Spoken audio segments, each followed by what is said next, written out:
ఈరోజు మనం వేల సంవత్సరాల క్రితం భారతదేశంలో మనుషులు ఎలా జీవించేవారు, వారు ఏమి తినేవారు, ఎలా ఉండేవారు, వారి రోజువారీ జీవితం ఎలా ఉండేదో తెలుసుకుందాం.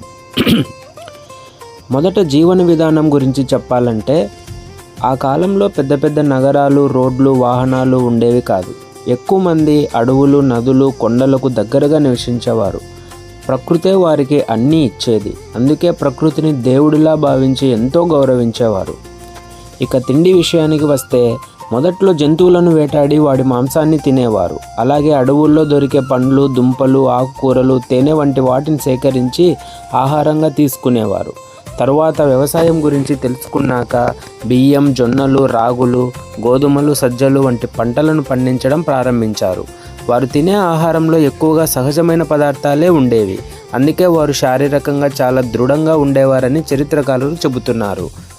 ఇక దుస్తుల విషయానికి వస్తే, మొదట్లో ఆకుల చెట్లు, బెరడు, జంతువుల చర్మాలతో శరీరాన్ని కప్పుకునేవారు. కాలక్రమేణా పత్తిని పండించడం నేర్చుకొని దారాన్ని తయారు చేసి చేతిలో బట్టలు నేసి ధరించడం ప్రారంభించారు. అప్పటి దుస్తులు చాలా సాధారణంగా ఉన్నప్పటికీ వాతావరణానికి అనుగుణంగా ఉండేవి. ఇక ఇళ్ల విషయానికి వస్తే, ప్రారంభంలో గుహల్లో లేదా చెట్ల కింద నివసించేవారు.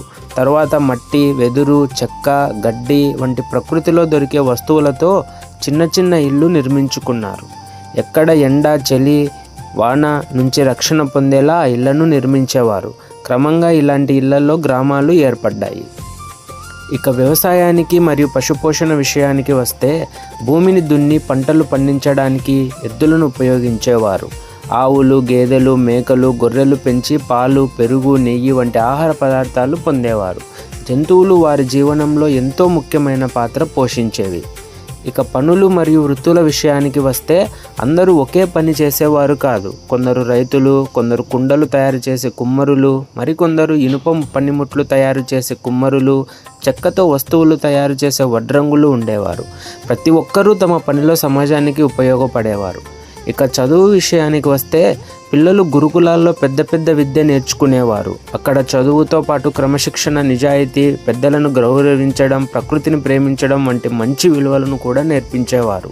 ఇక పండుగలు మరియు సాంప్రదాయాల విషయానికి వస్తే, ప్రజలు ప్రకృతిని, నదులను, చెట్లను, సూర్యుడిని, వర్షాన్ని గౌరవించేవారు.